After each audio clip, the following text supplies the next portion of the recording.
इसी तरह से झूठे मुंह नहीं जाना है बाहर।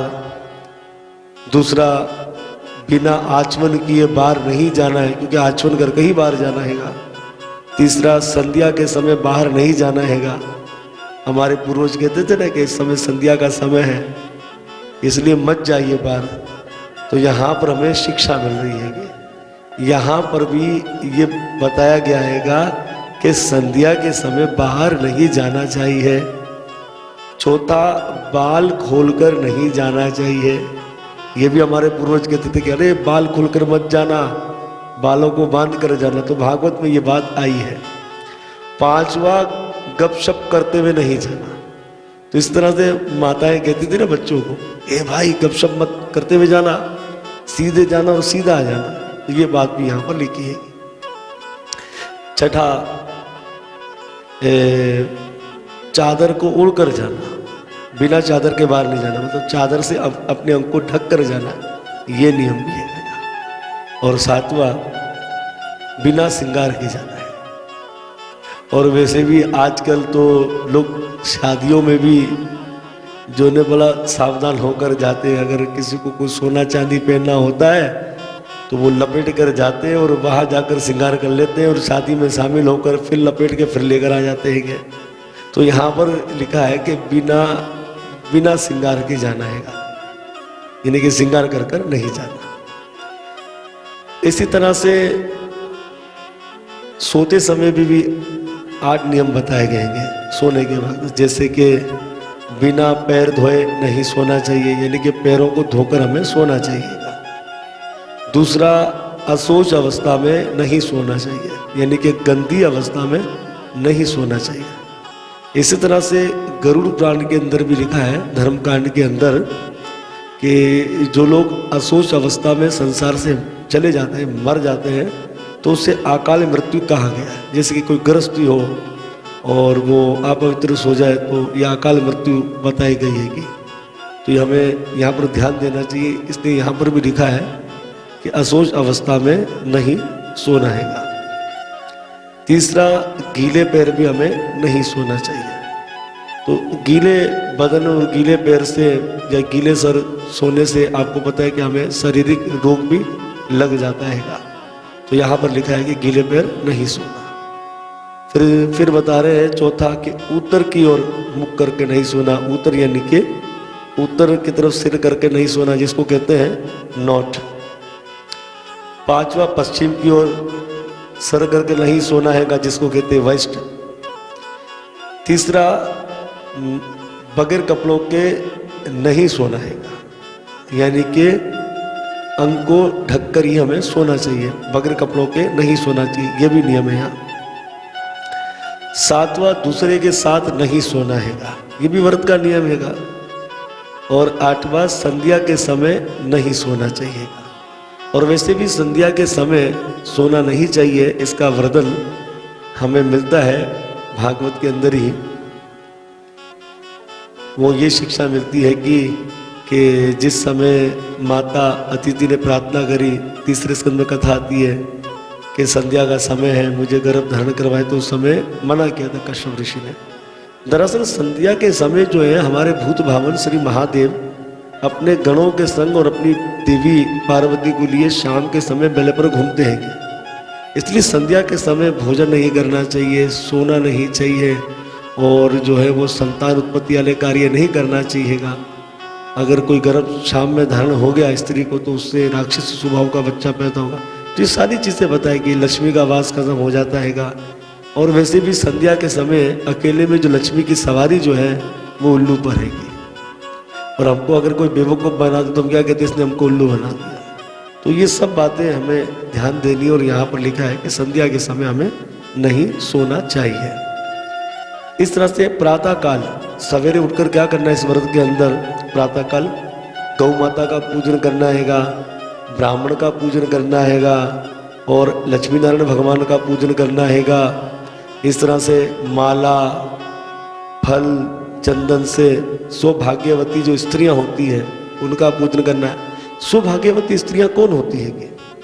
सौभाग्य स्त्री, भाग्यवती उन स्त्रियों को कहा जाता है अपने पति की बड़ी इज्जत करती है। इसी तरह से ये भविष्य पुराण के ब्रह्म परमा में लिखा है, अपने पति से ऊंची आवाज करने वाली स्त्री, उसके गिरबान को पकड़ने वाली तो पिशाचिनी बताया गया है। पिशाचिनी, देखो अगर कोई अच्छे पति है, उनके संग अगर स्त्री इस प्रकार से बर्ताव करती है तो बहुत बड़ा अपराध बताया गया है। तो इस तरह से जो सौभाग्यवती स्त्रियां होती है, जो अपने पति को परमेश्वर के तुल्य समझती है कि उनकी सेवा करती है, पति की आज्ञा का पालन करती है, कि तो उन स्त्रियों का यहाँ पर पूजन करने के लिए बताया गया है।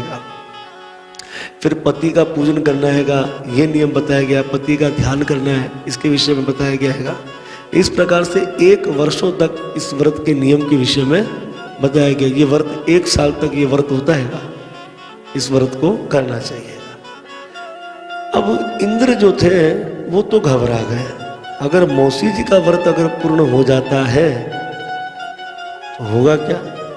जब मौसी जी का व्रत पूर्ण हो जाएगा तो मौसी जी का पुत्र स्वर्ग का राजा बन जाएगा। और जब मौसी जी का पुत्र स्वर्ग का राजा बन जाएगा तो फिर हम क्या करेंगे? तो उस समय वो मौका देख रहे थे, सेवक बनकर आ गए मौसी जी के। और जब सेवक बनकर आए तो एक दिन की बात थी कि बैठे बैठे नींद की झपकी आ गई माता दीति को, और उनके जो बाल थे वो खुले थे, वो उनके पैरों पर लगे, तो इस तरह से वो अपवित्र हो गए। तो मौका पाकर इंद्र वज्र हाथ में लेकर मौसी जी के पेट में प्रवेश कर गए। और जब पेट में प्रवेश कर गए तो हुआ ये कि इंद्र ने अपने वज्र से प्रहार किया, हमला किया। तो इंद्र के वज्र में 7 दांत हैं, तो जैसे उसने हमला किया तो वो जो बच्चा एक था वो 7 भागों में बच्चे बढ़ गए, 7 हो गए। दूसरी मर्तबा फिर हमला किया इंद्र ने, तो 7 की जगह वो 14 हो गए, वो बढ़ते जाते थे। इस तरह से देवराज इंद्र ने अपने वज्र से 7 बार हमला किया। इस तरह से वो पहाड़े में आता है ना कि 7 सत्ते 49, तो इस तरह से वो पेट में बच्चे 49 हो गए। और कह रहे मत मारो मत मारो, तो इसलिए उनका नाम मारुत गण पड़ा। ये मारुत गण का चरित्र है। समय आने पर जब माता दीति ने अपने गर्भ से बच्चों को जन्म दिया तो उस समय ये भी जन्मे। कौन? देवराज इंद्र, वो भी अपनी मौसी जी के पेट से बाहर आ गए। तो 49 तो उनके पुत्र थे, 50 में इंद्र थे। इंद्र बाहर आते ही अपने शरीर को बड़ा किया और इंद्र ने अपनी मौसी जी से प्रार्थना करी, क्षमा याचना करी कि मौसी जी मुझसे अपराध हो गया, आपका व्रत सच्चा था और मैं आपके बच्चों को मारना चाह रहा था, सो मुझे क्षमा कर दो। और आपकी क्या इच्छा है? कि आपकी इच्छा ये है कि मेरे पुत्र स्वर्ग में राज्य करें। तो मौसी जी मैं आपको वचन देता हूँ कि आपके ये पुत्र ये स्वर्ग में मेरे संग राज्य करेंगे। इस तरह से ये मारुत गणों का चरित्र है, ये पापों को नाश करने वाला चरित्र है। इस तरह से जिन स्त्रियों के गर्भपात होते हैं उन्हें ये चरित्र श्रवण करना चाहिए और मारुत गणों का नाम लेना चाहिए, जिससे उनके गर्भ की रक्षा होगी। तो इसी के अनुसार श्रीमद् भागवत महापुराण का 6ठा स्कंद यहाँ विश्राम होता है।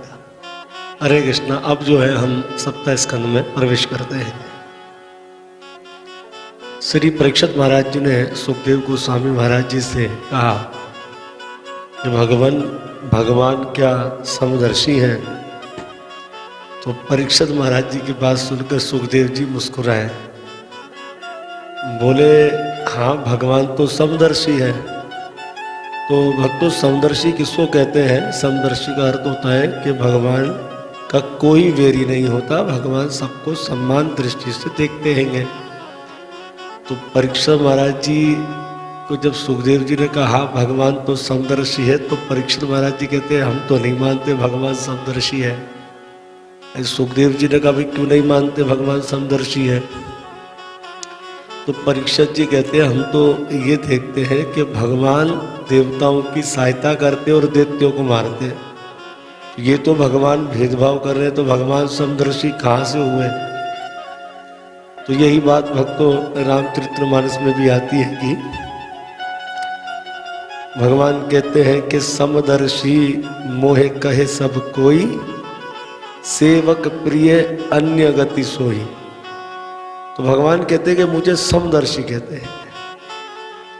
और श्रीमद् भगवत गीता में भी भगवान श्री कृष्ण कहते हैं, अर्जुन ना तो मुझे कोई प्रिय और ना ही तो कोई मुझे अप्रिय, यानी कि ना तो मुझे कोई पसंद है और ना ही तो कोई मुझे अपसंद है, और मुझसे जैसा कोई प्रेम करता मैं उससे वैसा ही प्रेम करता हूँ। रामायण के अंदर आप देखें जिस समय ताड़का आई और भगवान ने ताड़का को बाण मारा, तो भगवान सोच रहे हैं ये तो बेचारी दीन है, तो एक ही बाण प्राण हर लीना, दीन जान तहे निज पद दीना। ये तो दीन है और भगवान ने इसे अपना परम धाम दे दिया। तो जब परीक्षित जी ने सुखदेव जी से कहा कि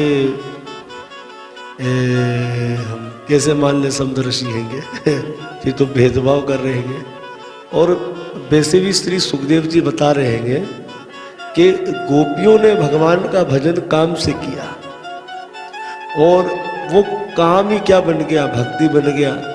तो नारद भक्ति सूत्र में लिखा है कि अगर हम अपने काम को भी भक्ति में लगा दे तो वो सेवा बन जाती है। इस तरह से कंस भगवान का भय से भजन करता था, भगवान ने उसका भी उद्धार कर दिया क्योंकि वो वेर से भजन करता था, भय से। शिशुपाल जो था वो भगवान से दोष भाव रखता था, वेर रखता था, भगवान ने उसके ऊपर भी दया कर दी। इस तरह से ये जो यदुवंशी थे, यदुवंशी कृष्ण से परिवार संबंध रखते थे, भगवान ने उनका भी उद्धार कर दिया। और इस तरह से जो भगवान से जैसा भाव रखता है भगवान उसका कल्याण कर देते हैं। श्री सुखदेव गोस्वामी जी कहते हैं, परीक्षित जो बात तुमने हमसे पूछी यही बात एक समय आपके दादा युधिष्ठिर महाराज जी से देवर्षि नारद जी ने की थी। जिस समय युधिष्ठिर महाराज जी राज सूर्य यज्ञ कर रहे थे, उस समय सम्राट किसका पूजन करे? तो भाई सहदेव ने कह दिया, भाई पूजन्य तो सबके श्री कृष्ण है, इसलिए सम्राट जो पूजन करेंगे वो कृष्ण का करेंगे। और वहीं भगवान श्री कृष्ण के मौसी के पुत्र थे जिसका नाम था शिशुपाल। शिशुपाल श्री कृष्ण से वेर करता था और शिशुपाल जब से सयाना हुआ, होश संभाला, तब से उसने कृष्ण से वेर करना ही सीखा। शिशुपाल के चरित्र महाभारत में आता है कि जब इसका जन्म हुआ था तो इसके 4 हाथ थे और इसका शरीर बहुत रोगी था, बड़ा सूखा था ये। तो ज्योतिषों ने कहा था इसकी मां से कि जिसकी गोद में जाकर ये स्वस्थ हो जाएगा उसी के द्वारा इसकी मृत्यु होगी। एक दिन की बात, भगवान कृष्ण गए मौसी जी से मिलने और भगवान श्री कृष्ण को दया आ गई और भगवान ने इस बालक को गोद में उठा लिया। अब इसके 2 हाथ गायब हो गए, ये स्वस्थ हो गया। अब कृष्ण को गौर से देखने लगा और इसने कृष्ण को क्रोध दृष्टि से देखा। अब मौसी जो थी, मौसी जी ने कृष्ण से कहा कि कृष्ण क्या तुम्हारे द्वारा ही मेरे पुत्र की मृत्यु होगी? भगवान ने कहा, देखो विधाता की बात तो कभी रद्द नहीं हो सकती है, झूठी नहीं हो सकती विधाता की बात, जो भगवान ने लिखा वो होकर ही रहेगा। तो मौसी जी ने प्रार्थना करी कि कृष्ण तुम मेरे पुत्र को माफ कर देना। भगवान ने कहा ठीक है, मैं इसके 100 अपराधों को माफ करूंगा और 100 से अधिक अगर ये अपराध करेगा फिर मैं इसे माफ करने वाला नहीं। आज शिशुपाल ने सुना कि कृष्ण का पूजन, अब शिशुपाल ने कृष्ण को बुरा भला कहना आरंभ